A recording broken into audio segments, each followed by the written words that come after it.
And we are back, episode 2. Adir's chuckling. He's interrupting my intro here. This is just outrageous. I don't know. I find everything you do very amusing. I do what Will does. No, I mean, Will came over and tried to improve my appearance, which, I mean, that is a home to nothing, to be honest with you. And no, I find the whole thing very amusing. So after you abused me for my dress sense, I complimented you. You're in long pants. If I've ever seen a backhanded compliment, that was it. No, I nearly, because my heart skipped a beat because you weren't wearing shorts. Well, you're wearing like a full tailored jacket. I know, because that's a Xenia jacket, Paul Keating style. I have to make more of an effort to look good. You can you can coast through. I presume the biceps have been just tailored. But I will say, you know the myth, how much do you pay a premium for the material if they have to make a bigger arm? Millions of dollars. When the newsroom. They used to wear the myth of wearing shorts. Ken Brockman.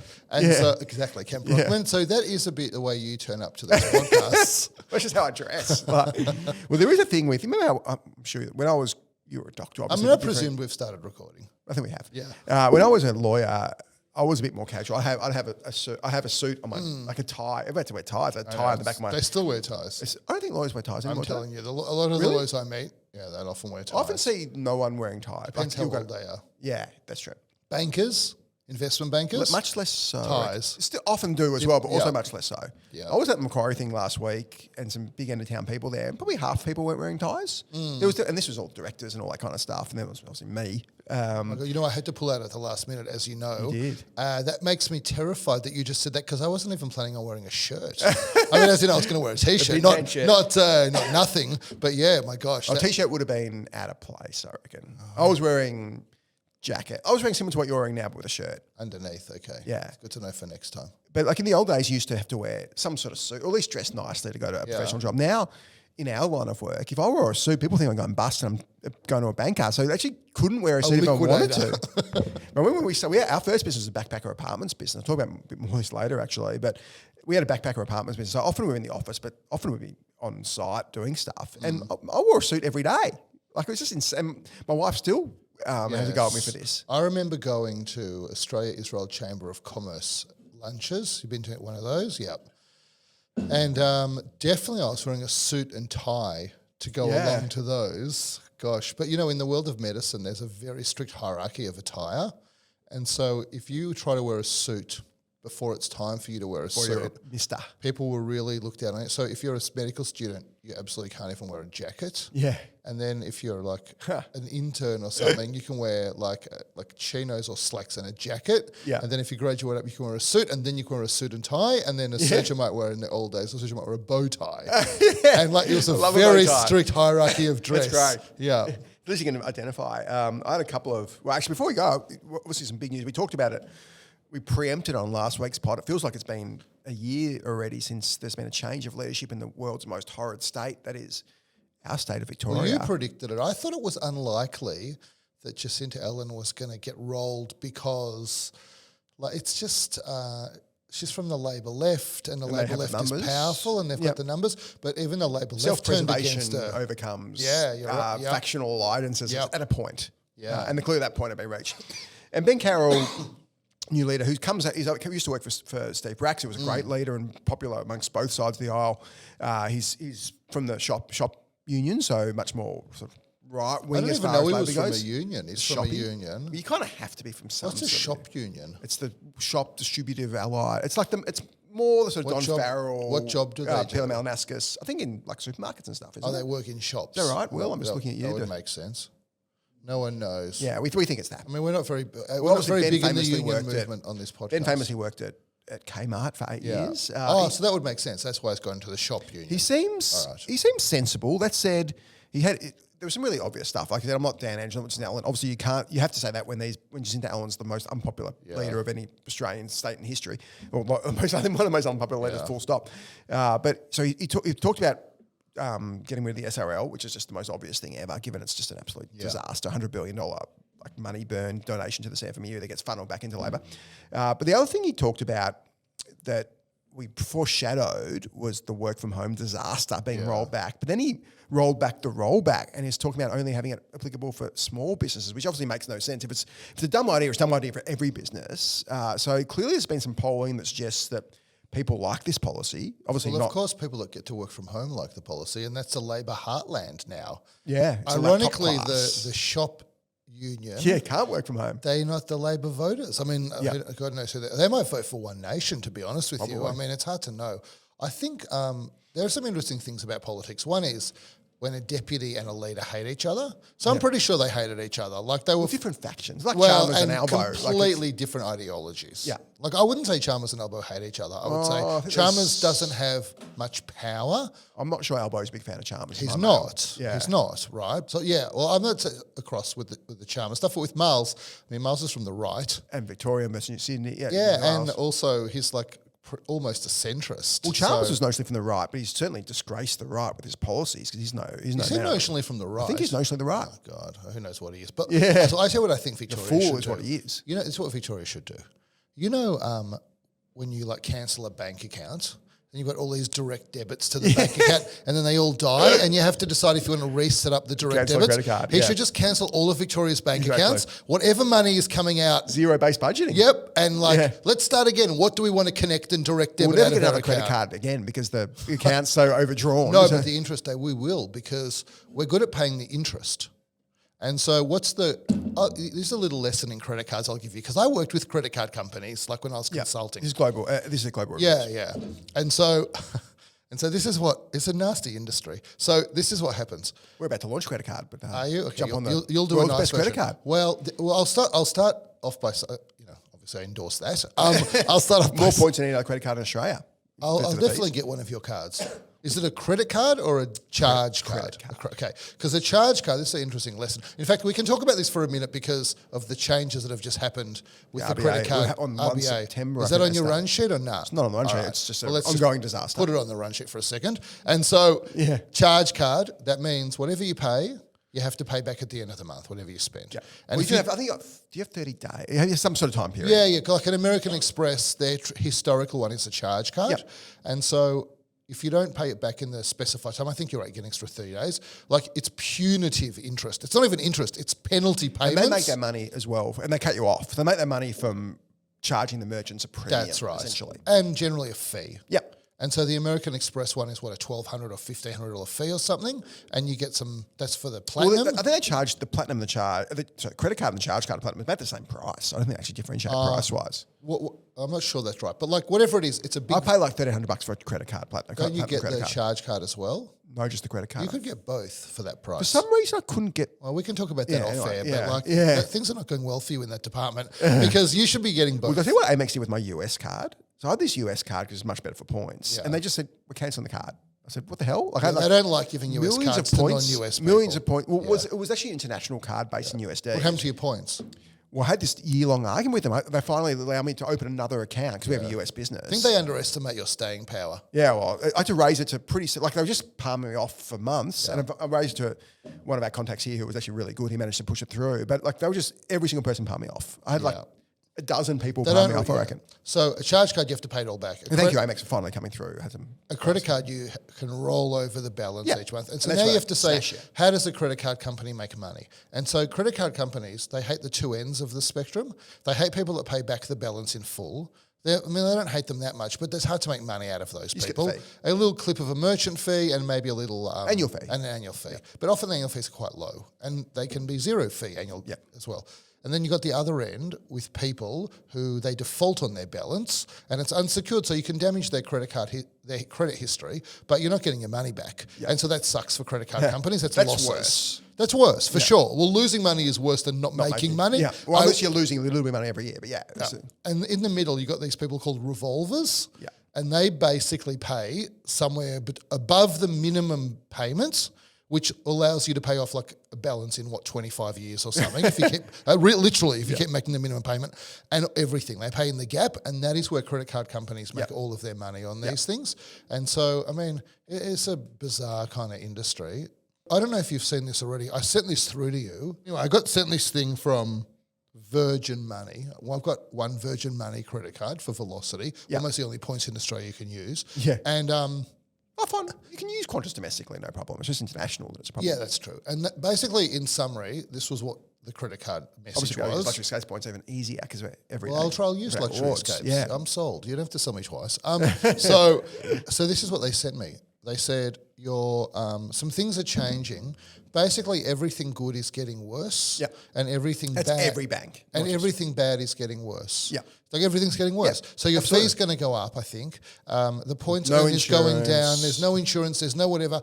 And so this is all because they can't make any money from these interchange fees anymore. Yeah. And in case anyone thought they were going to get a benefit from this, I've spoken to maybe 25 stores and asked them what the consequences of this are going to be for them. There is no possibility that any consumer is going to get any benefit from this whatsoever. The prices are just going to be adjusted to facilitate it. Yeah. And most people don't want to take cash, in my experience. So it's not going to be like there's going to be this flood of cash. And by the way, the flood of cash is bad for the ATO. more expensive for everyone. Yeah, the ATO hates cash. And it's expensive for the banks, for the customers, for the. So this is just universally terrible for everyone. It's even worse because I think when we're speaking to Stripe and our payment providers, you know about the whole pitch that Chalmers made originally was, oh, it's okay, you can't charge the 1% anymore, but we're going to reduce your merchant fee by close to that. So you kind of be ceteris paribus. So you're not charging. Yeah. But when we speak to Stripe, they say, well, no, the merchant fee's not going down at all. Yeah. So everybody's being shafted here. That's who's making money. I don't think Stripe's making Yeah, money. that's true because they're not dropping the merchant They're fee. just 10 bips. Yeah. So I think It's hard to chase I think down it's the actually money. banks who could be making money here because I think banks are cutting all this stuff on the basis that we're getting shafted. I think banks aren't. I think banks are just like profiting because remember this was originally a Matt Common idea. Convinced Jim Chalmers to do it. Jim, being a moron, did it. Common then actually go, actually maybe this won't be good for us. Backtrack, but because too late. The ship we was lose sailed. $600 million. Yeah, but then I think now they're actually getting that $600 million back by just shafting everybody. Well, so I think the only one who benefit here is banks. Well, I think about the money flow, and so the consumer is supposed to benefit because the merchant does not have to pay an interchange fee to a bank, right? Effectively, that's what's going. The argument was we'll go from banks to consumers and merchants will be ceteris paribus. That was the ridiculous argument Chalmers tried to make that no business ever bought. Certainly, if you look at my business, you got the poor, less so us, but the poor travel agent on the street who's only making a 2%, 3% margin, their entire margin's getting eaten by this thing. And so a bank can no longer, pretty soon they can't put a charge on top of a card. And so if I walk in and it's a $5 coffee, which that's a good bargain in Melbourne now, then they can't say it's a 1.2% surcharge. And so what are they going to do? They're going to have to increase the price of the coffee, which I've already seen start. Probably by 50 cents, not by 1 cent as well. 'Cause you can't make it $5.01. Well, exactly. And so, or 5 cents or whatever it is. No, I think you're right. The price of coffee will go up by 20 to 50 cents. Yeah.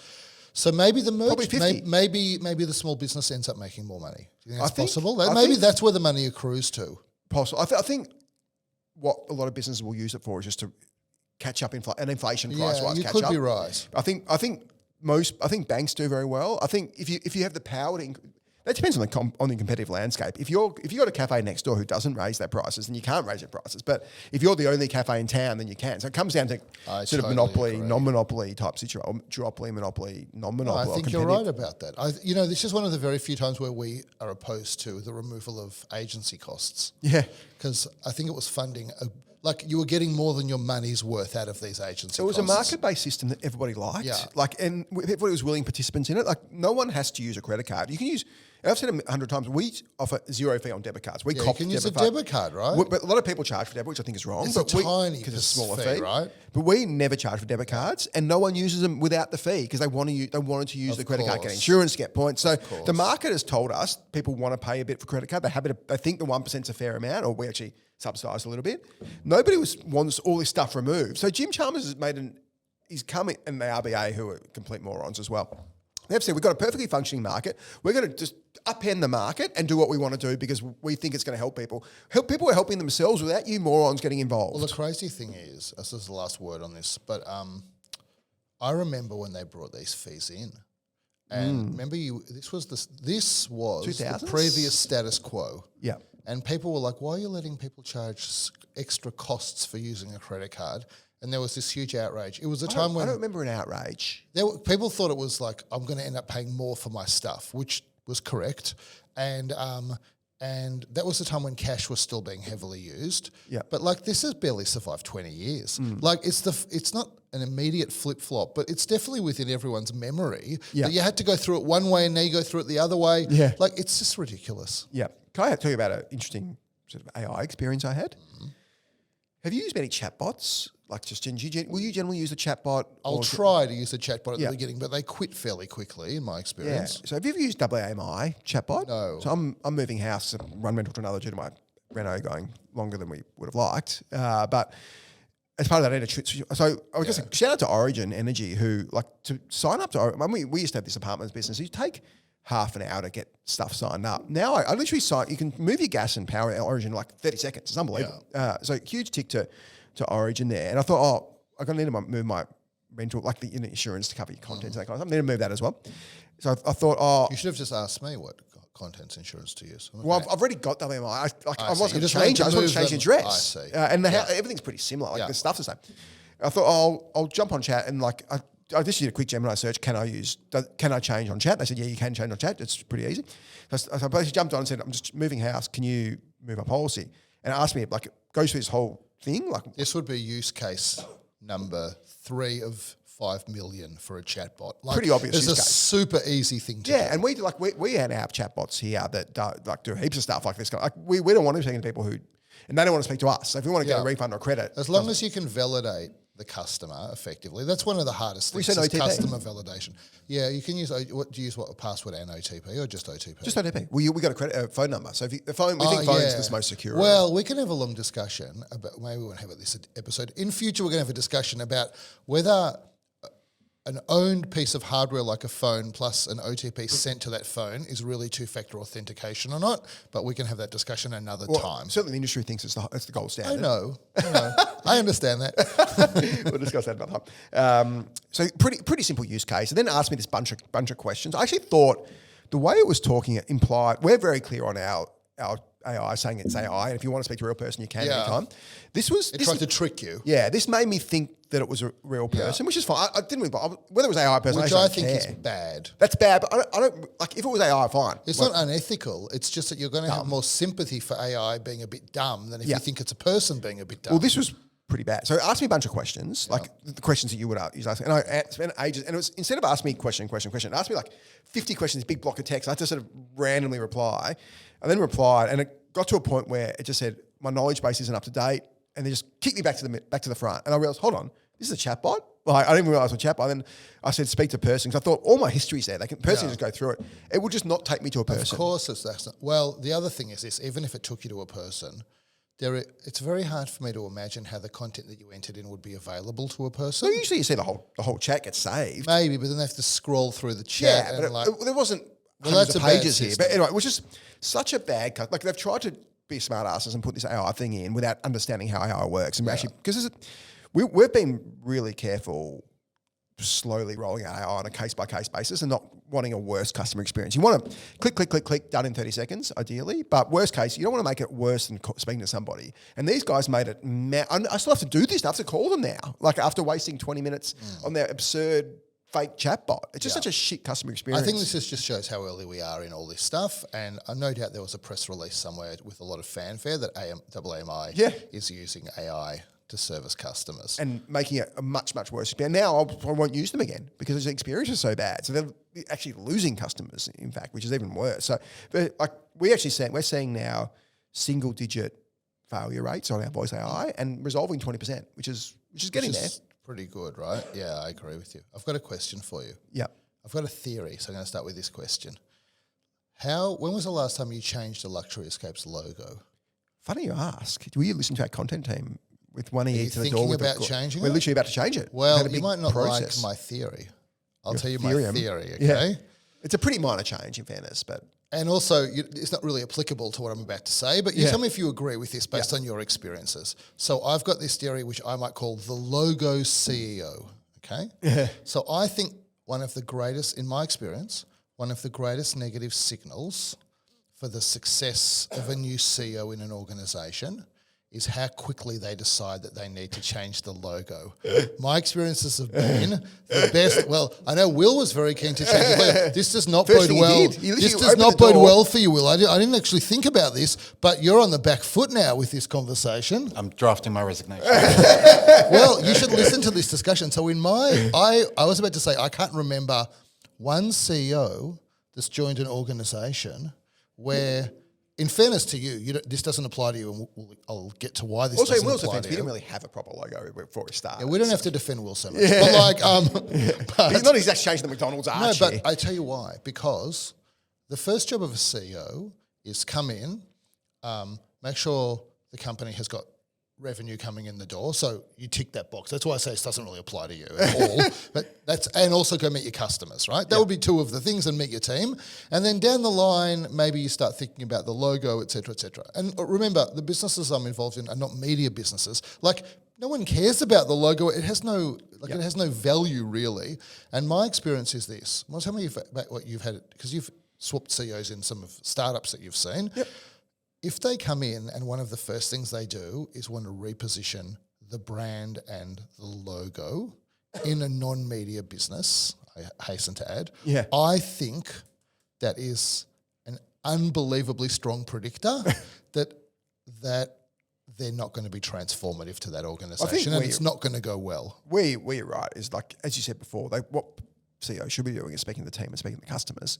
In Number one, meet the customers. Well, I think team is probably equally important. Yeah, but you're going to meet. No, I agree. But like, the reason I say that is, all right, meet the team. You're right. But the reason I say meet the customers is because ultimately no one else matters. Yeah. Like, the team is very important because you won't have a business if you don't have a good cohesive team. Equally important. So I think as stakeholders, I don't think you can bias. Okay. Well, we don't have to argue that point, but definitely, I would not go into any. I'll say this: when Will came into Catapult, he did a few things that I thought were great. Obviously, yes, he met the team, but he basically went out and just had all these conversations with these customers in an industry that he had no idea about, frankly. Yeah. And he hadn't really even done B2B before that. He came from Audible, he hadn't done B2B, and he didn't know sport. And he just went out and started meeting all these customers and asking them how they use the product and what they don't like and what we could do better. And then he got his head around the product. And there has not been a logo change. As it happens, there was a logo change before he came on. Yeah. And the person that did that logo change, who wasn't the overall CEO, and it is a nice logo, that person didn't succeed as the CEO of that part of the business. Yeah. But they built a nice logo. And so that's my blueprint for how CEOs succeed. Yeah. Like, our logo was done by like our content guys. So it was something I wanted to update, refresh the brand. Like Logo's probably 10 years old. internal. Yeah. Because I noticed that Public Transport Victoria, they've got a new logo. Did you know that? That the logo changed in Victoria. So you know what the old PTV logo was? It was a P and the V was sideways and whatever it was. Oh, yes. And now it's not even called Public Transport Victoria. It's called some other... Free taxpayer funded. Well, you were supportive of that. Don't turn on it now. Yeah. No, and so it's called something... Transport Victoria, I'm going to say it's called. I don't know what it's called. Because I remember there's a T now, okay? Big T. Now, there's a total logo change. You think about the cost of that logo change. This is a public service, okay? You're running trams and trains and buses. The logo does not make them more fuel efficient or go any faster or increase the capacity or come on time or doesn't do anything. Yeah. What do you think the cost of, I don't know the answer to this, redesigning a logo? For sure outsourced. For them? Yeah. 3 mil? Oh, more probably. Yeah. And now replacing all of the livery on all of the... public transport, it's millions, right? Millions. Totally unnecessary. You should defend why you changed our logo, Will. Why did you change our logo?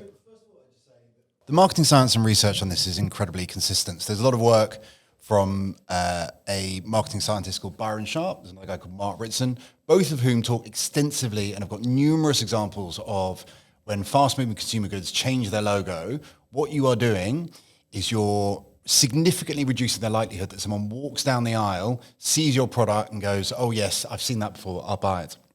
So changing logos, reducing the awareness for your brand is almost always a bad idea. There are sometimes chances at the beginning of a business where there's a logo or some sort of design asset that lacks a certain amount of hygiene factor. No, I don't want to imply that Adam and Adir's faces did not have a degree of drawing power that we think they do. But look, I think when you're really at sort of day one of a business, you want to make sure all of those things are in place. But absolutely, like the role of a new CEO is to come in and meet customers, meet the team, make sure there's money in the bank, not make subjective decisions about things. And especially so if they're going to spend millions of dollars on subjective decisions because they want to kind of wipe the slate clean. And you did get across the commercial side of this business. Sure.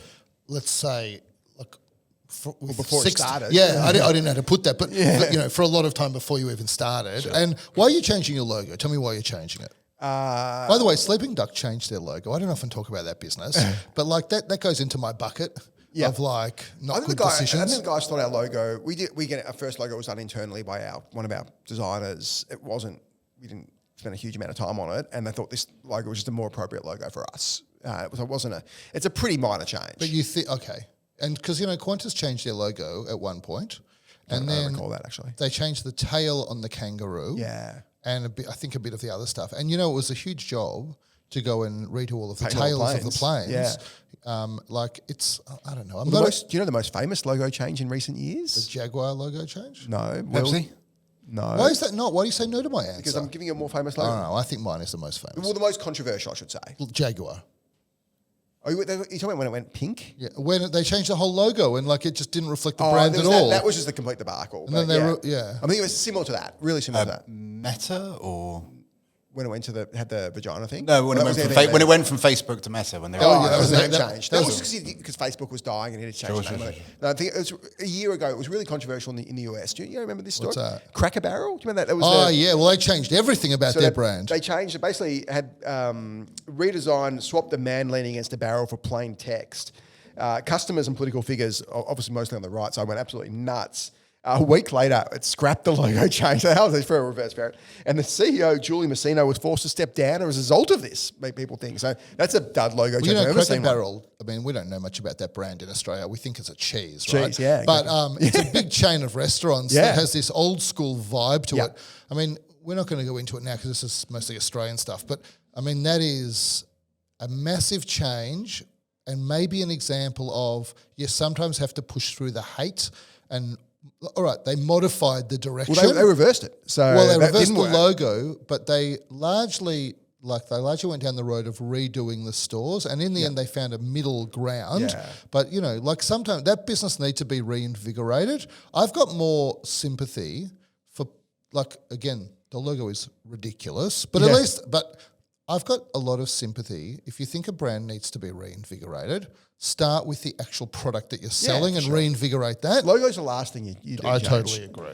Can I just give you a couple of quick, what I think the worst, talk about bad customer experience, WMI, but who do you think, who do you reckon is the worst customer experience in the world of any industry? According to what? According to me. You, okay. Yeah. So I'll just reframe the question. Who do you think that I think is the worst customer experience in the world? Well, you're not going to say anything in...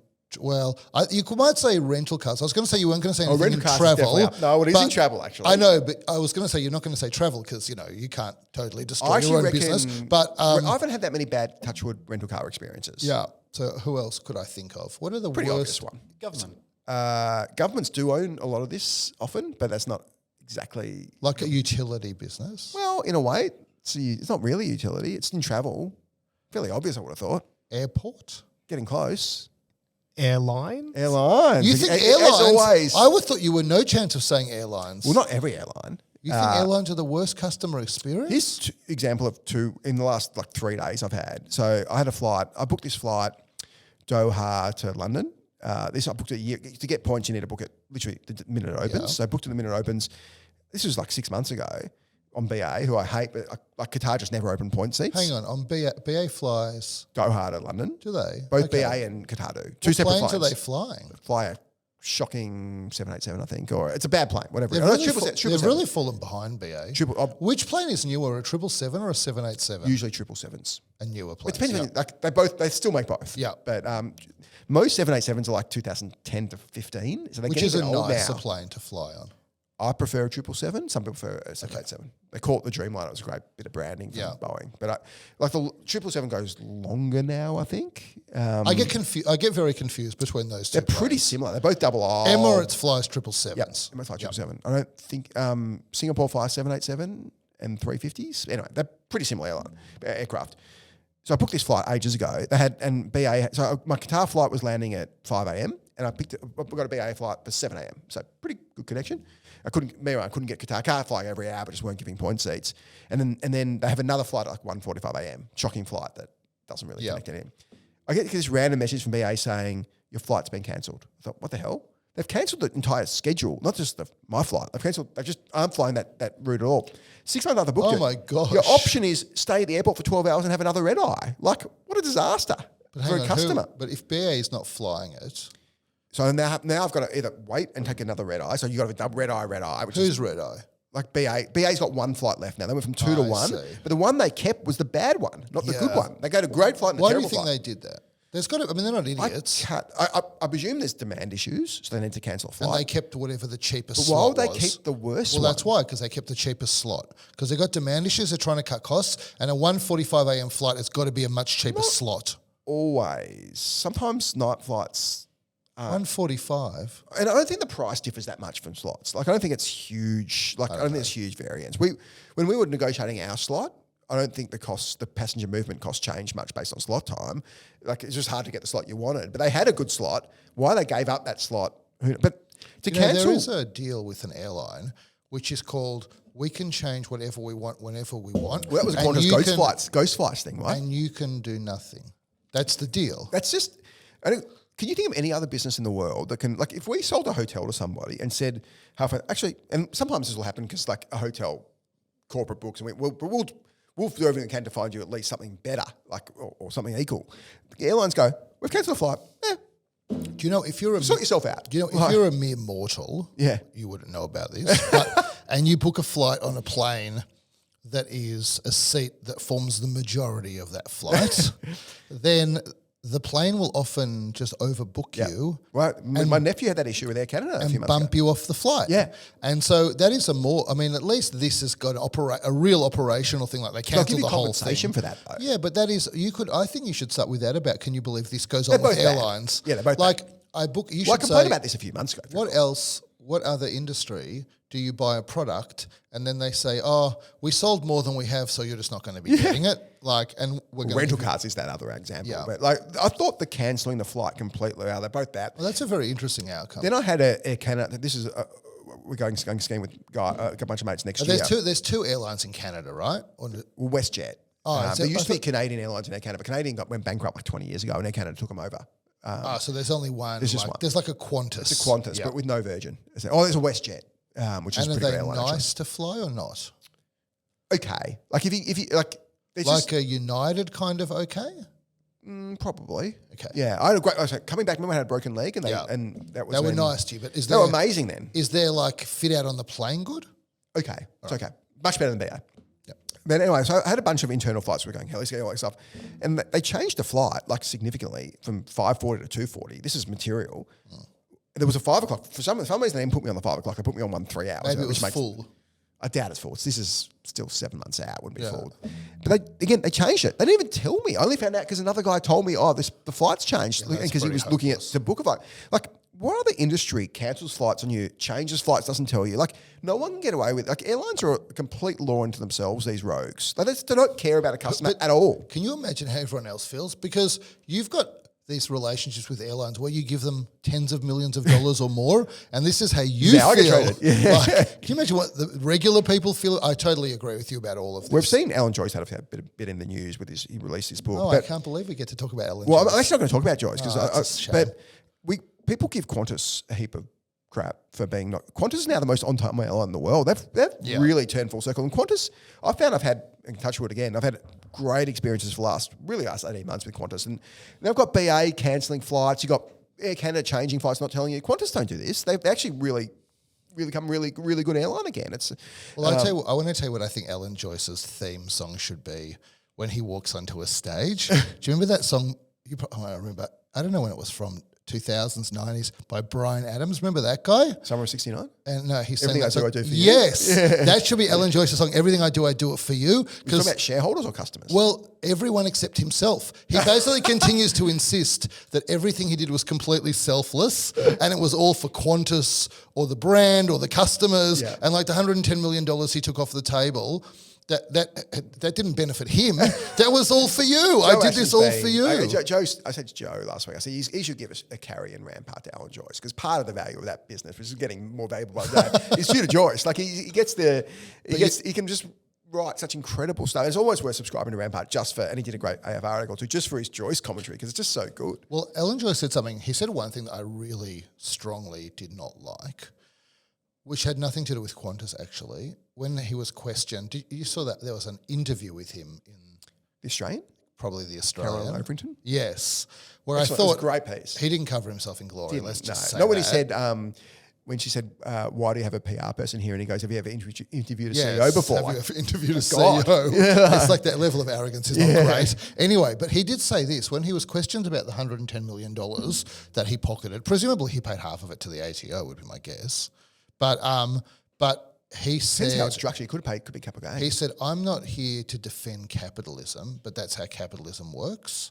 And I feel like this. I feel like you should be here to defend capitalism. Like, why are you pretending? I don't know. I'm not saying capitalism's good, but we're in capitalism. That's how it works. Like, it is good. Like, it's got some problems, e.g., we pay CEOs that take no personal risk $110 million. That's a problem with capitalism. Yeah. What he should have said is, capitalism is... That's not real capitalism, I'd argue. Well, that is part of Too capitalism. much agency costs in this to be real But capitalism. he should say, well, I'm a big fan of capitalism. It's better than anything else. But unfortunately, there are some bugs in capitalism, and that's how I managed to get $110 million. Bug for everyone else. Yeah, well, it is a bug, right? And so I thought that was quite despicable to say I'm not here to defend sad capitalism. thing- If a guy who is running one of the biggest companies in Australia is not prepared to stand up and say, we're in a time where there's a lot of arguments about socialism, like that's bad. We should defend capitalism. Like what he stands for nothing except himself. I think the tragedy of Joyce, there's a couple of tragedies of Joyce. One is that he could have retired in 2019, a hero of Australian commerce. With how much a money? legend. Whoa. How much money? Similar money to we took? No, maybe 60 mil. No, I don't think that much. All the money came in the back end because they got all these benefits in the back end. I think it gets, but he was there for 20 years I before know, but that. it So I'm not ramped. sure He it's didn't that have extreme. He didn't have It's full different. control in the way he did of that. I was controlling Goiter, who was Of the boardroom, ineffective let's chairman, say. which was Goiter who ran the board. And so I think he would have been left with a lot less money. I think there's an asterisk there. I think he maybe 20. I don't think the difference is, but either way, he was a wealthy guy. Yeah.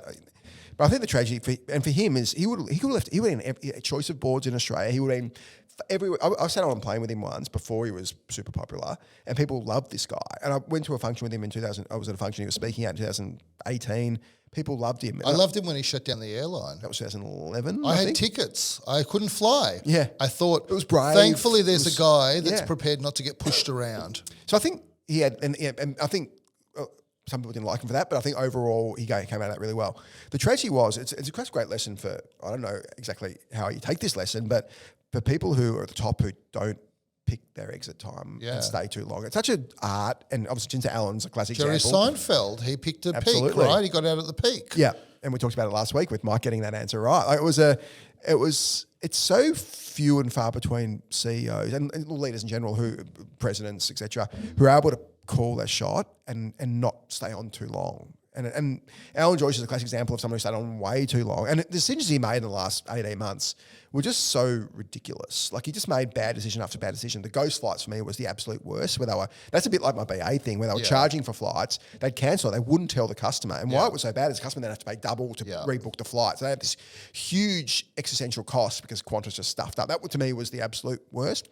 I wasn't as critical of the baggage handler sackings as Joe Asson's been. I thought that was badly handled, but he was trying to cut costs and be on an even playing field with his competitors. So to me, that was far more excusable. It wasn't the ghost flights was completely inexcusable. Well, Jerry Seinfeld, I listened to a lot of interviews with comedians, and Jerry Seinfeld said he was offered this insane amount of money to keep going. Like, actually, he was talking about hundreds of millions of dollars for a season, and he declined it because he said, where we're at, there is no way that I can keep this up. Like, basically the only way is down, and I don't want to go down. And Seinfeld probably had peaked about 3 years earlier, so it was a slow... It wasn't a great ending, obviously. Well, when Larry David left after, I think, Series 7, it Larry started to David drop. wrote the ending. Yeah, he came back. Wasn't great, but I thought that last episode was fine. But like the last 2 or 3 seasons really felt. But he tried to he could have made more money. Is my point, and he decided not to. I'll tell you, short term, long term would have damaged syndication probably because they had all these crappy episodes. So I think he's made billions from syndication since then. Yep. So there's an argument that he was long term greedy and not short term. So let's talk also about this idea of personal brand. Now, Alan Joyce, he gets interviewed. I'll say this, Lara Carey. If Alan Joyce would have engaged Lara Carey. I don't know it personally, but I obviously know her. Yeah, well, she's like advisor to the stars, right? She's the crisis expert, right? And so lovely person. And so she... wasn't she called in for Anthony Catalano and then they parted ways soon after? I think everyone calls her in, basically. And so if she was advising Joyce, I'm pretty sure a guy that took $110 million off the table and was getting a lot of hate would not have done an interview sitting in a gazillion-dollar apartment with a grand piano and some kind of little pool, probably the little fish that eat your skin off your toes, Like, that is not... What the hell is he doing the interview there for? It is such bad judgment, right? Yeah. It is. He should have gone to a Macca's or something. Do you see that there was an interview with Kyle Sandilands and he drove his Rolls Royce through a McDonald's drive-through? Kyle. Yeah. I thought that was like, that's at least it's on brand, right? Totally. But like maybe Alan Joyce is on brand as well. Maybe that is Alan Joyce. Maybe the guy that came from... Never used to be his brand. His brand used to be hard-ass CEO, but did it for the right reasons. And I think not rich former CEO. I've met a lot of people that came from nothing, and one of the most emotionally important things for them is to have all of the trappings of wealth because they were so poor when they were young. Alan Joyce obviously had a tough upbringing. It's possible that this is just his psychological mechanism for trying to deal with his childhood. It goes one of two ways. You either become...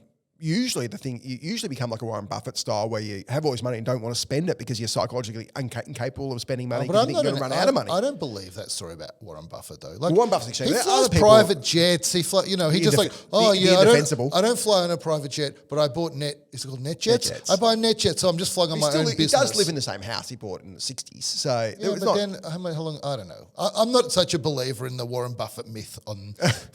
what's it called? Parsimony. Let me tell you about something that's changing, I think on the 10th of August in Australia, which probably affects a significant number of listeners. So do you know what an LRBA is? No. I also didn't know what this is, but many listeners will know.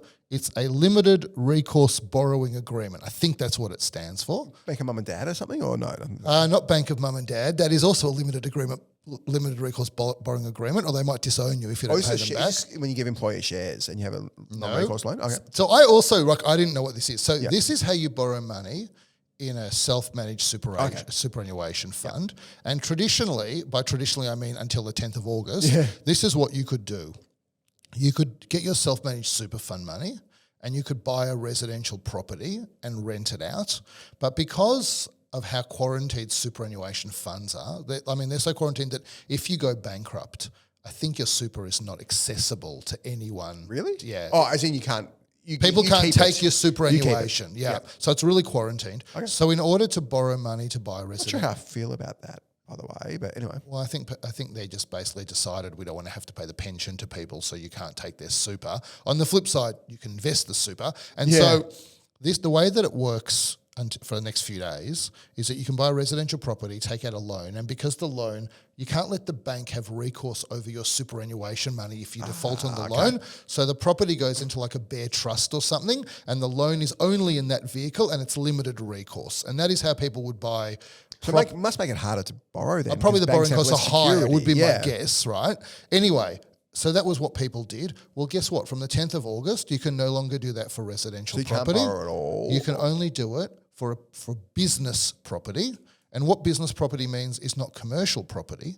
It means property where one or more businesses are leasing the property in its entirety. That means they don't have to lease the whole property, but you can't have anything that's non-business. It can't be mixed use, like have some resi. So you can't borrow at all, is that what you're saying? Except to buy these properties. You can't borrow to buy resi property. It's over. Resi's over. I thought historically you couldn't actually borrow. I thought you the resi could, thing and was they brought this thing in, and then they get rid of it. Yeah. And so let me just tell you what you can borrow for, and then what the challenge is about not borrowing for residential. You can only borrow for stuff that's got businesses renting it. Yep. So you can run your own business. Like a sandwich shop. Yeah, you can run your own business and buy your own property that you operate out of through Yep. your self-managed Yep. super fund, as long as you're paying rent to it. Yep. So that's a common use of this. Yep. One challenge is this: if you have a business property and it's tenanted by one business and it goes broke and stops leasing your property, it is possible you're in default of the superannuation law until you find a new tenant. Like the ATO doesn't take this well, and so that's a bit of an issue.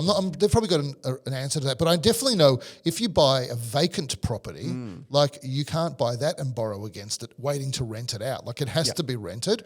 But I just want to say, so that's one part. You can do it outside super. You can, but I'm talking about inside super. But this is the other. I've got no great. I'm not complaining. I think people, no, I'm not reducing taxes complaining about it. I just think it's complicated. I don't like complicated I think things. for all the things they've done, this is by far the Well, this the is least the flip impactful. side, though. Think about this. So the residential property market today, like it's tanking, Which is the goal of the whole policy. which is the goal. But what we know, what we've spoken about extensively, is that it's going to be a bad time for renters. We're about to go into a very bad time for renters. And now we've got a new removal of the demand side for having rental properties, which is you can't do it out of self-managed superannuation anymore. More the supply side. Yeah, well, what I mean demand is- side's the renters, the supply side's the people. No, owning you're the right, rentals, on the supply side. And what I which is should- a bigger problem. Yeah, I should say it like this. So now a property comes up for auction, if it does. I mean, it doesn't at the moment, but like let's say it did. And the thing is, there are going to be some portion of renters in the market that just don't want to buy, or they don't have a deposit big enough to buy. Yeah. You can't just say, if we get rid of all of the investors, then everyone will end up to be a homeowner, because some Yeah, big of percentage course. needs to rent. There's no 100% homeowners. You say, of course, but I don't think that's well understood at all by the government. Like, there is going to be a very large pool of renters at all times, Yeah. no matter how cheap you make property, unless it's free. People move cities. Like, you Yeah, can't. Like, but also, even if you want to buy a $500,000 apartment, like you still need to go and find, well, now $25,000 if you use the government's backstop, Yeah. but tens of thousands of dollars to go and people $100,000. don't have it, right? $100,000. And so what you have now is a situation where a property comes up for auction, and in the past there was a group of people that wanted to buy that in order to rent it out to people. Now, it was probably unfairly skewed. In fact, I would say it was unfairly skewed because of negative gearing. It was too generous. But you had all these investors using negative gearing, and then you had these investors that were using their self-managed super funds with this limited recourse loan. Now you've gotten rid of negative gearing buyers, and now you've gotten rid of these buyers in super. Of course, what do you think happens to all the existing people that are already using this vehicle? Have a guess. If I've got an existing they limited... sell their properties, presumably. No, they get to grandfather. grandfather, All of course. Of course they grandfathered. get grandfathered. Everyone that's got it gets Yeah. grandfathered. Only the 25-year-old wants to buy it in super, can't get it. Yeah. This Well, more probably 55-year-old... a 40-year-old who's looking to buy. Maybe. Yeah. Everyone's- 25-year-old can't afford to buy. Maybe like, all grandfathered, Yeah. grandfathered. But the point is this. This is another bit of, the supply side that's been removed. Yeah, And chipped so away. it's just going to get harder and harder for people to find affordable rental properties in Australian cities. That's my guess. We'll see how that plays out. Really quick story. Did you see the Wall Street Journal article on US bars and nightclubs giving up on Gen Z? I did see that. They got a new favourite customer, Gen Xers. The Wall Street Journal noted the drinking amongst younger Americans hit historic lows in 2024. Those born between 65 and 1980, however, maintain their drinking habits, and bars are programming their calendars accordingly with nostalgia-themed nights and parties that end way before midnight. Gen Z and millennials have entered adulthood and mounting evidence of alcohol's negative impact on the body, following a series of studies through the 2010s that largely debunked the French paradox, which obviously was drinking wine is healthy for you. Various health organisations, including WHO, have issued guidance suggesting that the healthiest option at all is not to drink, full stop. Does this surprise you? Well, firstly, the guidance changes every 10 minutes about what's good for you, bad for you, red wine. It's not just that, it's chocolate, caffeine. Yeah. Like it flip-flops backwards Sure, and caffeine's ever forwards. been thought of as being great for you, but No, caffeine, like a certain dose of caffeine is good for you. Really? Yeah, for sure. And so there's cafes research. as of today, who knows tomorrow, right? And so I'm not shocked by this. I find this, you hear about all of these Gen Z not drinking and they don't want to do drugs and they want to wake up early and go surfing, which is fine, and that definitely exists, and all these cafes open. We see the run clubs in Bondi at 6 a.m. People just like It's like a nightclub at 6 a.m. I know, on the Gold Coast for cafes opening at 5:30. I love the Gold Coast. It's my spiritual home. I go for a run at 5:30 and there's like 100 people out there. I know. I mean, I don't notice that. Let's say that. And so, but I will say that there's also this other group that I notice as well, which is Gen Z, people getting absolutely smashed and taking drugs and whatever. So I think, Where are you noticing this? yeah, like, well, also in the Gold Coast, like. You're not presumably you're probably not like Cocktails and Dreams hanging with these guys. Well, but I'm up at that time, right? Because I'm maybe walking the streets at like midnight or 11 Getting o'clock. lucky. And they're all full, okay? And so it's all young people. And so what I think has happened is fewer people in this generation are drinking. It hasn't disappeared, but you do see it in the data from all of these alcohol companies as well. So, yeah. They've been smashed, the alcohol company. Absolutely. So, yeah, of course, because it has diminished, right? Mike, do you drink? Not really, no. Yeah. Joel, I would have asked Joel. But hang on, I also don't really drink and you don't drink at all. And so... Yeah, I'm me and Mike are the two. I'd say a lot of people... This is the case in point. A lot of people in my age group, our age group, do though. Like I haven't noticed much of a drop off. I've never really been a drinker. Will, you don't drink much, do you? I had my first drink in 4 years last weekend. There you go. So definitely alcohol consumption has fallen. It is bigger in certain parts of the culture. Like we're not really in the go to the pub and have beers part of the culture, but it's a big part of the culture still. And I think these bars, I don't know, what do I think about that story? I think that story is interesting and they interviewed 3 bars and like I didn't really put much stock in it. I think the bigger story is what can turn around the decline of alcohol businesses, if anything. Yeah. In the past, like 20 years ago, the way they supercharged their earnings is they just made everything taste like a kid's drink. Yeah. And then that's how they released alcohol and that rocketed, right? And we don't see that in alcohol now, but we do see that in smoking. So all these vapes, they all have bubblegum flavours and stuff to try and get underage kids or slightly overage smoking vapes. I think we've just seen a migration from alcohol to like vaping, basically. And so smoking's gone down. Smoking is a bit coming back, by the way. I don't know if you know that. Absolutely coming back. Yeah, it's which coming. is not a great thing. Well, that's the singularly worst thing for you. Yeah. And so I'm not sure that one drink is bad for you with alcohol, but one cigarette is bad for you for sure. And so I think what we're just seeing is vices, let's call them, like social lubricants. They just shift backwards and forwards between different modalities is how I would describe it. I once was out and I saw a woman smoking a cigarette during the vape craze and I said to her, I haven't seen anyone smoking a cigarette in a long time. And she said, yeah, I'm trying to quit vaping. And I just thought it was really ironic. Well, I mean, that is how the world goes, right? Things just go around in circles. We'll go to a super quick break, back with some more stories in a moment. When we're back, and Adir, you've got a good Aussie story for us. Well, so we occasionally we talk about private businesses, but mostly there's big startups. But there was a business I came across in the media, I think in the Fin Review, and I think it's interesting because like no one's really put the pieces together on this, and I find it a bit bizarre. So it's a company called OSW. I'm sure you haven't heard of them. Not heard of them. They basically sell stuff for the electrification boom. So solar panels, mostly batteries. It's a private business. It's a private business. Yep. 65 to 70% of their revenue comes from selling batteries. Yeah. They're a wholesaler. The government subsidy probably has helped them a lot. I'm in the last sure couple of years, it has. And so I want to tell you what their numbers were in 2023. And I want to tell you what... And these guys, because all batteries are pretty much manufactured in China, so these guys import the batteries. That's right. That's right. So they're not... They're a retailer or a wholesaler. They're a wholesaler and they also built a software layer to make something easier for solar, blah, blah, blah, whatever, right? You're going to be surprised about these numbers, okay? Yeah. So in 2023, they were generating $560 million of revenue. Yeah. There's just 2 founders. Yeah. But the gross profit was only $29 million. Yeah, so they're running at a 5% gross profit margin. Yeah. It's tight margins. It's a commoditized product largely. They're bringing this commodity from... Yeah, it's China. a commoditized product. And they lost $5.5 million at the net profit line. Okay. And so they went and raised $8.5 million. So that feels like a bit of a shitty business, but like they need to, when you're raising... Depends on what their growth rate is. Like if they're growing really fast. We're going to get to that. Yeah. But $8.5 million raise implies a pretty low valuation, right? 70 mil. At most, you would think, right? Yeah. 50, and it might be less, 50, right? Yeah. Okay. And so, obviously... So what did you say the top line was? 560 mil in 2023. Yeah, so so 1 to 10 price to sales multiple. Yeah, which is and low. so, but you would say an $8.5 million raise implies they needed that money to keep surviving. Lights on. Okay, now we fast forward to what the Financial Review good has couple of just years reported. to go to see the battery. Revenue, $2 billion. They claim an EBITDA, but we don't know what EBITDA means, of $83 million. turnaround.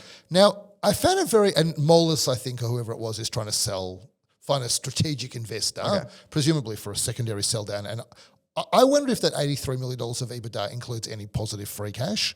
It might not, but if you think about it like They're a this, stock business. They pay them to buy stock. In well, their advance. margin, their gross margin, like this has got everything working against it, except the tailwind of electrification and government subsidy. That's And why the coming revenue, off, but the subsidy's that's been coming reduced. off, and this is why the revenue has grown so strongly, obviously. But so Obviously, the product itself, not what these guys do, but the battery product combined with solar is game changing. yeah, but it's expensive to install that into your house. Yeah, It's it's getting cheaper every day. okay. But so, do you think their gross margin, could have risen materially in those last 3 With years? scale, potentially. Gross margin, With scale, you can get a higher growth margin. 5% to what? 10? No way. Maybe higher. Higher than 10? I think, if you think it's higher than 10, then even if we take 10, You 4x the scale of this business. Yeah. Like it's not hard to increase prices when you're scaling up to that level. but why do you... I don't know what the competitive landscape is for this business. Well, though, presumably it's a very competitive because... Well, you've these guys are 4x. Well, clearly there's a degree of strength in this business. Yeah, well, you've got Can't think of any powers we tailwinds have. of electrification and tailwinds of government subsidies. Government subsidies generally invite lots of competitors. Their only potential power I can see is, well... aside You from just gave them brand. scale. Yeah, it will scale, but also potentially some kind of resource if they have like an agreement with cattle or something Exclusive like that. Potentially, agreements. they have exclusive like Who are Mecca the style. big... You might know this. Do you know who the big battery providers are in Australia? Well, does CATL do it here? Like, I'm actually getting a battery in my new house, but I don't know who the manufacturer is, to be honest. So how do you buy it for your house? You go to some retailer, right? I've got a project manager who then does the work to find the suppliers and with the builder as well, and they say, here's the different options. And they But there's a long supply chain. Like China makes the battery, Yeah. and then presumably these guys import it, Yep. and then they sell it to an installer, and then the installer will, and then your project I'm manager not sure will they find. sell it to the installer. I reckon the installer just installs it, and I don't know how. Oh yeah, you might be right because they say they've got 19,000 installers. Yeah. So do you think that your project manager might go directly to this company and say, "Can we get some batteries off you?" Potentially. Okay, that would be interesting. I don't know. So that's not exactly wholesale, if that's the case. B2B2C. So do you think they might now have increased their gross profit from 29 mil on 560 Well, they have mil to if they're making 83. to well, I know, but the sentence is still continuing. So do you think they might have increased it to 100 mil on 200 mil, or on $2 billion of revenue? Do you think their gross More. Really? More. Well, they're going to have more than $17 million in costs, presumably, above the EBITDA line. No, but they on their growth. I'm just talking about gross profit. Yeah. So their gross But profit. you said they make 83 million in EBITDA. So they got staff, they got marketing. But let's just think about what their gross margin is. So their gross margin was 5%, and you think it might be now past 10% as a gross margin. Absolutely. So you think they would be making more than 100 mil of gross profit? Easily. And I so- reckon like 200 million if they're making 83 EBITDA. Yeah. They got staff to pay, they got marketing to do, they got general administrative expenses, like easily. So if you think they're making... So you think their gross... Yeah, sorry. think they're making said 10 to Yeah, 15% sorry, I on said the both. wrong thing. So $2 billion, you think they're making more than 200 at the gross 10 to line. 15%. They could be making 300. Yeah. So you think this business has transformed in the last few years because of scale, and not only have they got some leverage on their fixed costs, but you think their gross margin might have rocketed. Also, the other reason is government subsidising. Whenever you've got government subsidy, who benefits? Yeah, it's the vendor. It's sure. the same as the first home buyer thing. And so let's say you've got this business doing 83 mil of EBITDA on $2 billion of revenue with these tailwinds. So electrification is going to be a continuing tailwind. Government subsidies is not. How you value a business like this? So it's Really grown hard. from You're getting 23 low multiples on this from because- 23 to because it's so 25. dependent on It's government 4x. subsidies. Yeah, but it's 4x from 23 to 25. I'd be giving it like maybe a 3 or 4 EBITDA multiple. Really? Okay. You? So yeah, it's hard to know. I mean, I think Well, it's obviously hard to know. That's what you still give a guess. yeah. So you're saying it could be a $300 million business. Yeah. And 3 years ago, it was 50. 50. Yeah. Yeah. I think I am scared about what happens when the government subsidy unwinds. Yeah. And I definitely think I wouldn't pay more than that multiple. There's always a chance the government something goes on because it is like batteries are super critical. Like the $1 million question with batteries, and something I'm pondering myself with my house is you've got these solid state batteries coming in electric cars. Why aren't these going to be applicable for houses? And you can have a huge amount more storage in these batteries. Yeah. So it could be transformation. Like solar plus battery is the most transformational energy combination we've So seen what in are our you doing lifetimes, with for your? sure. So this is what I looked into. You tell me what you're doing with your house. So what I looked into is you put solar on the roof. Yep. Then you go and put 2 batteries, let's say, in your garage. I actually used one. I'm using one, not 2, because I'm waiting for the battery technology to improve for the second one in. and you go and get Because it's like an extra $50,000. and you go and get an electricity plan where you've got $0 costs at certain times of the day when you can charge your car, for That's example. during the day, essentially. Yeah. Yeah. And then maybe you can have a 0 net cost for electricity. You need 2 batteries for that. If you have 2 Yes. batteries, it's about $100,000. You can have close to, well, it's still a bit of cost, but you starting getting close to 0. And that will cost you $100,000. You're charging the batteries during the day and you're using the batteries at night, Yes. essentially. So does that cost you $100,000? Basically. That's very expensive. Yeah. And how much is an electricity bill? I think the payback period on that's like, when I did the sums, the payback period on the 1 battery was far quicker than the 2 batteries. You don't actually get that much benefit from the 2. I see. It was like, I think it's like a sub 10-year payback. It's like a 7-year payback or something like that. And presumably there's debt financing to let you put this battery in. You don't need it, but like a potentially. regular I'm human. I'm sure there is. Yeah. The other advantage is In fact, isn't that business Bright was providing those loans? Yeah, it was buy now, book later. I think it was something like that. Wasn't it buy now, book later for solar or something like that, What right? does that mean, buy now, book Like later? Afterpay. Oh, yes, I think you're right. They had that model. Didn't one of the Atlassian guys or both of them invest in I that think both business? may have. Yeah.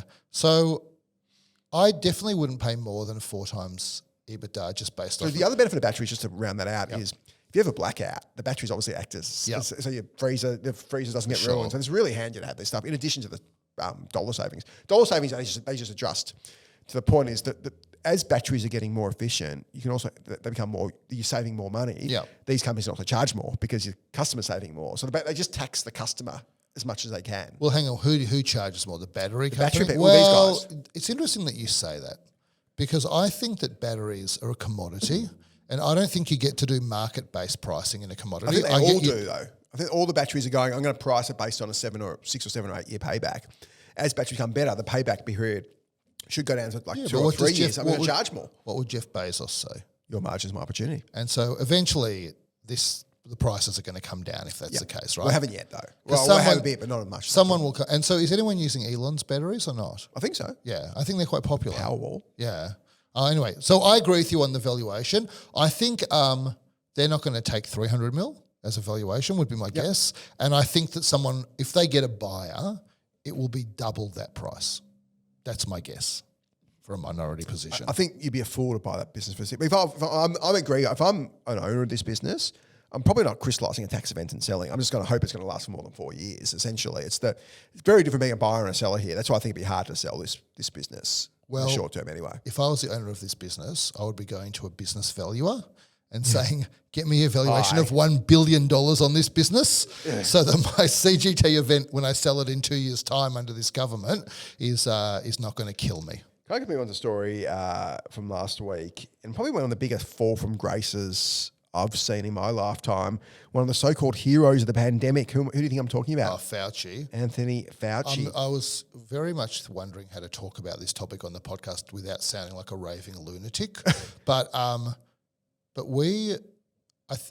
very hesitant to say this, but I think we have been proven to be absolutely 100% correct for the deep cynicism we had about everything to do with this pandemic lockdown and the information it was based on. I was actually not cynical enough. There were people who were more cynical than me. Certainly the David Schaefers and my friend Ben Freund, they were onto it within days of it took me probably 2 months. I wrote some horrendous articles saying like lockdowns were a good idea for the first couple of weeks. Well, interesting that you should It's my say that. eternal shame. Well, now we're going to Flog myself. So I was talking to Schaefer recently, and this is what I said about you.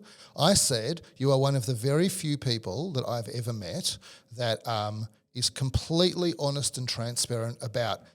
I said the totally wrong thing, and then I changed my view. And I think that's very laudable. I try to be like that as well, but it's very unusual. I mean, like, we're in the era of don't give an inch, and I wrote it down, so I can hardly disavow my views that were like. And Schaefer got it right to his credit straight away. Like he knew straight away, and there were other people who knew as well, but they were definitely the very much the minority. But Anthony Fauci was actually compelled to hear. Do you know why he was compelled to appear before Rand Paul's congressional? No, why? Because Joe Biden gave him this massive pardon. That's right. He gave him a backdated pardon. A preemptive pardon. So he basically said anything that happened between 2019 and 2024, I'm going to pardon you for. As a result of that, he had to appear before the congressional committee, and what happened was he just basically took the fifth, which is privilege against self-incrimination from the Constitution, more than 100 times. I said, what's the weather like? He refused to answer it. So he just didn't want to, because he's so scared of being caught up. And the reason why this hearing, obviously Rand Paul and him don't get along that well, but they found his diary. So Anthony Fauci... What do you mean? And I saw that. What does that mean, they found his diary? Like, he left it on the train? This guy's a moron. He put it on government service. He left it on government service. Yeah. This is how arrogant this guy was. He's writing dear diary. Today I'm the best of... Like, it's you know how revered this guy was before the pandemic? Yeah. Like, he wrote the book that everyone who does the physician exam reads. Yeah. He wrote that book. Yeah. Like, in Australia, people read that book. Incredible. So he was like really a revered guy, and it turns out he's maybe a terrible guy. So the Wall Street Journal claimed that the scene marked a staggering shift for a man who at the height of the pandemic marvelled at his own unimaginable fame. Americans sported socks and bobbleheads with Fauci's face. Time magazine even put him on the cover. Kim Kardashian facilitated a Zoom call with Fauci in 2020 that drew celebrities from Ariana Grande to Ashton Kutcher to Chris Rock. During COVID, Fauci once claimed, "I am the science," and it's not hyperbole to say that I'm the most famous and talked about person in the country. In 2021, even after sort of peak sort of Fauci mania, 71% of Americans had confidence in him to provide trustworthy public health information. That number is down to 54%. Which is still a very high percentage. Because probably they didn't watch this thing. Yeah, exactly. He obviously forced to appear as a result of the pardon. Fauci kept this 1,000-page diary during COVID, which was left on government servers, in which he revealed his close tracking of his own media performances and what he described as his explosive, his words, growing fame. The diaries even referred to Fauci asking colleagues to refer him for $1 million prizes. Fauci condemned the diary release as an invasion of privacy, apparently forgetting he actually saved it on government servers. I thought... Interestingly, as Adam Creighton noted, the word press appeared in his diary 641 times, award 80 times, hero, presumably referring to himself, 49 times, while peer review, meta-analysis, risk-benefit, learning loss, or mental health didn't get mentioned at all. I mean, it's kind of disgraceful, right? And one of the probably most damning things is one thing that I wrote a lot about during COVID. I'm not going to dig up the old articles, but with a lot of the controversies, what is the case fatality rate? As in, if you catch it, what are the chances of dying? Yeah. And what Fauci claimed publicly was it was 2% chance. This is what every mainstream media was saying. I was looking at the numbers and saying this is like 0.1 to maximum 0.2, but probably less. We saw this like partly because you knew that the number of cases was being massively underreported. Because it was asymptomatic, so we didn't know. Yeah. And what the data we did have, and I reckon I wrote an article in like May about this, May of 2020, was we had the princess ship in Japan. So we had our own little mini, and these were old people with a much higher chance of dying. Yeah, that's true. You could see exactly what it was like 0.4, 0.45 on that ship. Totally, and that's old people. Fauci was saying it was 2%. He was one of the leaders of this 2% bullshit. In his private diary, he was saying it was 0.2. Yeah. So he was lying to the entire world about this. So if you think about some people thought I was crazy during COVID. I'm sure you had the same experience. Well, I was obviously not one of those people. Oh, you didn't think I was crazy, but people thought you were crazy. Yeah. And I think people more hated you. I think they thought you were crazy. I think they just had this vitriolic hate that they thought that you were killing them with your policy, which is just obviously scientifically wrong. And I would say this, in all honesty, I think, speaking for myself, like I did go a bit crazy during the lockdowns. Like it had a very negative effect on my mental health, but I don't think it affected my ability to reason through the issue. And what were the main things? I mean, I was very hesitant to talk about this because, you know, like we're digging up old stuff, but it also, I feel like you've got to learn some lessons from this, right? If you forget the past, you're doomed to repeat it. So what did we say? One is what the lockdowns are based on is not science, it's politics. I don't think anything has more conclusively come out now than how right that view was. Like, you got a little insight into it when you had the curfews in Melbourne, and eventually Daniel Andrews said, "No, I just made it up. I And just the wanted 5 to have kilometre the-" thing he just made up. Yeah, it's all made up, right? The And 6 so- foot distance thing was made up by Fauci. And so the what mask thing was made up. Everything was made up. And so the thing I was most scared about during that period was how easy it is to make human beings scared, and then to do whatever you want to them, right? And like I say, like the guy that would be sitting and watching Fauci's testimony and saying, "I tried to warn you," from his grave, would be Thurgood Marshall, the former Supreme Court Justice in the US, first black Supreme Court Justice, who basically warned over and over and over and over again, like, be careful of scared people and what politicians do to them to take away their own liberties. So that's one thing. We said the science is fake, and not fake. The lockdowns are based not on science but on politics. And there was Jay Bhattacharya. There was great epidemiologists who were silenced and criticised and humiliated, and they were right all along. Well, Fauci selling his soul for fame, I would say, was what Brett Sutton did as well. Absolutely. And I think that Got a very cushy job. And Andrews gave him a great job at CSIRO. What another disgrace. There were problems where epidemiologists, who are meant to be dispassionate scientists, they were seduced with the allure of fame, and they basically sold out themselves and their profession. And it was very unpopular to say that. That I did get a lot of hate. Yeah. The other thing you would say is... It wasn't just epidemiology. It was I found there was about, I think, specialists probably erred more towards you and were being more rational about it, but certainly a lot of in the medical profession who you go to for rational, do no harm, that's their job. They did as much harm as anyone. No, they hated on me, for sure. But there was probably 60% of the medical profession who disgraced themselves, 40% who were heroes and put you in that category, but there was 60% who just disgraced the medical profession, disgraced their oath, disgraced everything they meant to serve for because they were paranoid lunatics who didn't understand the science. And now we can also say... that one of the things both of us were saying was that these lockdowns were going to cause very long-term damage. Now we can see the health and mental health damage they've caused. It's irrefutable now. Go and talk to any paediatrician about what's happened as a consequence of the pandemic. They'll tell you about the lockdowns. Like, it's terrible. And the mental health's the obvious one. The less obvious one is the economic damage it's caused, which leads to death. We know that inflation and lower economic growth ultimately kills people who are really poor because they can't afford can't afford to go to hospital. They can't afford lots of stuff. They can't afford proper food.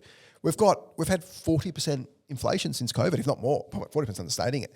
That's a direct attack on the poorest people in society. Rich people are fine because our assets go up, like no issue here.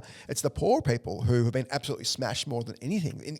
Then layer on top the mental health catastrophe that's occurred. So that's exactly, we knew this from day one, and everybody just, people are dying, we can't let people die. Let's smash the economy, let's create this inflation, let's print money to try and overcome a short-term issue. It's the classic cane toad effect. Well, we should also say as well, it ruined the economy. And the thing that people don't speak about much is what it did to society. So you had this moment where the entire populations of Western liberal democracies were persuaded to just give up their liberties on the basis of very little evidence. And if you fast forward to today, the societies have never really recovered from that moment. It's really degraded society. And I think a lot of the crazy politics that we're seeing today, that craziness was legitimised during the pandemic. Yeah. And the cult of personality that really rose. Trump was elected in 2016 first. I'm not really even putting, everyone always wants to talk about Trump. But I'm saying who's the ultimate cult of personality? Yeah, but we saw the rise of cult of personality, went further. Yeah, and this idea of just trusting government, that is an unhealthy attitude in a democracy. Well, I think trusting government's actually been reduced massively as a result of the pandemic. It took 3 because years, people still got there in the end. And I want to tell you this story, and then we can move on to the next thing. I haven't really spoken about this at all. So I don't know if you remember, but during the pandemic in Victoria, there was an effort to pass what I called thought police legislation, where police could arrest you on suspicion that you were considering breaking the rules.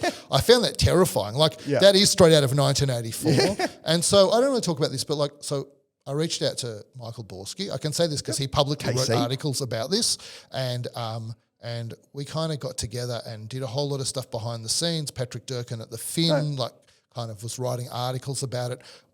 I wrote to like all of the MPs, all of the ones that were swinging. We kind of pushed this whole thing through the media, and together with lots of other people that were doing similar things, that was aborted, if you remember, and they didn't pass the worst of the legislation. And interestingly, the Greens... This was Dan Andrews, presumably. Yeah, the Greens guy in the lower house was actually very... I wrote this whole document of like what you're actually voting for. Yeah. He was one of the few people that read it cover to cover, which was good on him. Pre-2023. Yeah. I think what we've seen now is the ultimate like bookend to this, which is the guy that was most trusted in the world, because this is the bit you didn't mention. It seems very likely now, it's hard to know because he took the fifth 100 times, but it seems very likely that this virus was concocted in Wuhan. Oh, I think that's common knowledge in a now. lab. Gain of function research. Gain of function research that he was funding with the Chinese. And gain of function is when they enhance viruses to test them essentially on bats they were doing. And it got out and it spread. And this whole cover-up that says it had nothing to do with the coincidental research lab located next door to the market where it spread. Like, that was all a massive lie perpetuated by people in power. To me, like, I would have thought it's worse that it came from wet market than a lab in some ways, because wet markets don't should be allowed. But the lie it's is the lie problem. That's the problem. Yeah, well, it was such an unnecessary lie. Like, why lie about this? Like, And like, it wasn't, it was a lot, it was ridiculous. It was a conspiracy. Yeah. I mean, you put this in the conspiracy basket. Like all of everything that people suggested was labelled you're crazy. Like people who criticise the vaccine. It's not a real vaccine, but the thing they claimed was a vaccine, which has now damaged real vaccines and completely people are dying of all sorts of stuff in the States because of the way they're pushing the COVID inverted commas vaccine. That was a complete fraud. So everything about this virus from day one was a fraud, copying the policies of the Chinese Communist Party. And so so I'm trying to think, like, what can you learn from all of this? Number one, don't give up your liberties. Yeah. That would be number one that I would say to take out of this. Like, liberties were hard fought. We were not born with these at the beginning of human civilization. back when you lose them. Yeah, don't give them up. Yeah. That's number one. Number two, if you're an expert, behave like an expert. Yeah. Because the result of all of this has been the degrading of a belief in experts. And now expertise is very unpopular now. But that said, the people who benefited, like Brett Sutton's got lots of money in a job. All these people the charlatans who are the inverted commas experts, they've actually done well from it. So for them, it's actually fine. They've done, like Fauci still made lots of money. Like none of these guys had any problems. But that would be my main They takeaway. had 2 years of being heroes in every newspaper and every TV show, and they rode off into the sunset. And now people are dying of suicide and malnutrition because of these morons. Think for yourself. That would be my advice. Think for yourself and don't give up liberties. Well, I'm going to go to the last story. A week ago, Leopold Aschenbrenner was preparing for his wedding. That plan was for a multi-day celebration in Carmel, a seaside town in Northern California, with a ceremony in a Tuscan-style villa and a send-off at a spa in the forest. Sadly, things haven't been a great week for old Leo. Well, I think he can still afford that because he would have taken a ton of think he very performance much still fees afford off the this. table. A week later, and Leo's $45 billion fund, of course called Situational Awareness, ironically, has been sold to Ken Griffith's Citadel as Leo raced to gather cash to cover margin calls from lenders. The fund was down in July by 67%, but despite the absolute carnage, and this is actually remarkable, still up 80% for the year. Admittedly, it had also been up 270% after fees until May, which is pretty remarkable. This entire story is wild. So Aschenbrenner grew up in Berlin, moved to New York to go to Columbia. He graduated in 2020 on the age of only 19, which is itself pretty remarkable. Do you know where he worked at? Early? Take a guess. Anthropic? His wife works there. You're close. Jane's? Oh, I'm close. Not Jane's OpenAI? You're knocking on the door. Well, he did work at OpenAI. That wasn't his first job. Do you know where his first job was? Oh, I was going to say OpenAI. I did read where his first job is, but I can't Google? remember. Take a guess. Think his fund just blew up. What was an analogy? Oh, he worked with FTX? Sam Bankman-Fried. FTX? Yeah. FTX. Of course he did. Yeah. He was actually in the charitable arm. So he worked for SBF, crypto exchange. He then joined OpenAI, as you guys said, and he worked in the niche field of AI super alignment, focused on technology that didn't go rogue and destroy humanity. He then got fired from OpenAI for leaking stuff to a guy called Holden Karnofsky, who was the husband of an Anthropic executive. Obviously, Anthropic came from OpenAI, so a whole bunch of people left to start Anthropic. After Sam Altman fired him, Leo published a 165-page essay called Situational Awareness, the Decade Ahead, where he foresaw the path of AI's development and went viral. Aschenbrenner is, of course, marrying the chief of staff of Dario Amodei. He lives in San Fran, not far from OpenAI CEO Sam Altman. His investors, this is wild, his investors in this fund, you think that this is like fast money coming in late, which it would have been in the end. Top AI executives from Meta, Patrick and John Colson, the good guys from Stripe, the people everybody love, and legendary hedge fund Jane Street investors. These aren't idiots. But it's not surprising because he wrote this whole situational awareness, but he's not. We should just draw a big line separating two things. Directionally, he's largely right about where the world is heading. He's right about everything but one thing, which we'll get to. But he's not trying to make long-term bets on the future. He's running ultra-leveraged short-term bets on a bubble. Well, I'm not sure how they're all that. They're definitely leveraged. I'm not sure how short-term they have to. When they're leveraged that high, they're going to be short-term because the minute it unwinds, you're dead, right? Well, that's what happened. But obviously, the manifesto he wrote spawned the Situational Awareness Fund, which of course used 3 to 4 times leverage to amplify gains. You notice the fund is not called self-awareness. The fund, just one really important note, the fund has only been partially liquidated. So Leo was able to hold on to his private stakes, including what's believed to be a US $5 billion stake in Anthropic. This isn't Leo's money specifically, this is the fund's money. So the bets appeared to a high degree have paid off. So the original stake originally was $200 million fund. That's now worth still $10 billion, so still 50 bagger. And it's probably possible his recent investors got wiped and the early guys, and himself has done all right. Obviously, his wife's probably worth $1 billion from her Anthropic stake as well. So for all the criticism Leo's got, and a lot of it justified, because clearly he was a complete fool for using so much leverage, he got a lot right and probably will remain a billionaire. So I think the last laugh is probably Leo's. But if you say it's worth $10 billion, half of that might be leveraged to one. Profitless. Well, he probably had to pay back a lot of leverage when he sold down. I expect the sell down came back to closing out the leverage. Listen, this is gambling. We can only call this. If you really believe in the long-term future of AI, sure, you might use leverage because you might say 200 mil, let's use that as a basis for 600 million. Still a lot of leverage, right? 600 mil of investments. And so you'll grow and you'll make a lot of money over time. And if you kind of pick the right companies, because who knows what the washout's going to be, that's called like believing in a thesis. And to his credit, Jeff Bezos running Amazon, he believed in a thesis, right? He played the long game with it. Totally. This is saying, I think this is the future and I think I can take advantage of this in the short term. And I don't really have much time for this. And a lot of the stuff he bought, I think, is terrible stuff. I think it's stuff with short lifespans. There's a guy, Michael Elledgem. Do you know Michael? He's like a financial advisor. He's a very good guy. And he is very, it sounds to me like he's very big on Sharon AI based on my interactions with him on LinkedIn. I've got a lot of time for Michael. And so he might be right. Maybe I'm wrong about Sharon AI. But the point is, I think when we talk about situational awareness and long-term bets, that is not who you'd be betting on if you believed in long-term bets, It feels like this was, when you lose that much leverage, you're going to explode because the market never goes straight up. It always goes, so you can be right on the long term, but because when you lever so much, you only need to, and we saw, I think SK Hynix, which is a big investment of his, those chip manufacturers have 45%, 50% pullbacks in July. And when you leverage 4x, you just can't cover that. To his credit, if he's maintained $10 billion in an Anthropic stake, he's actually got away with it almost scot-free here. This is obviously there's still details to come out, but I reckon old Leo's done a lot better than his investors. Yeah, I agree with you, but I also think that have you seen what's happened since? So basically, the rebound of the day after. Yeah, he went broke, and then everyone was scared of this huge overhang of stock. Yep. And then who took it? Citadel took all his stock. Yep. And so now people are like, oh, well, what's the Citadel guy called again? Ken Griffin. Well, he knows what he's doing. I mean, I heard that in the .com boom. So he knows. It was actually a shootout between him and Izzy Eglander, another famous hedge fund guy. Yeah, and so people are like, these guys know what they're doing. So that means, and then everything goes and jumps 25%, exactly. right? We're back to the same ridiculous boom bubble we had 2 weeks ago. And I just want to emphasize, in the .com boom, smart people bought stuff and people said, yeah, they know what they're doing. It must be good. Yeah, I did that. Yeah. I told you tell that story. Yeah. But I got rid of most things, but there's one thing I kept because smart people were buying, and they are smart people, but smart people make mistakes. Smart people are also human and have emotions. Yeah, and also if you're a multi-billionaire, you can afford to lose 10, 20, 100 million bucks. This on is only something. 14 billion, right? Yeah.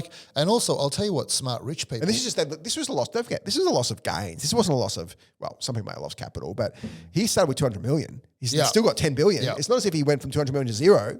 Like, this isn't Bernie Madoff. But I'll tell you what, smart rich people that have made their money investing have what human emotion they definitely have. It's called greed. Yeah. And so, like, that is not the greatest emotion to be rational. So we'll see how this plays out. I just think we can just put this down as a little blip to say more evidence of a bubble. Yeah.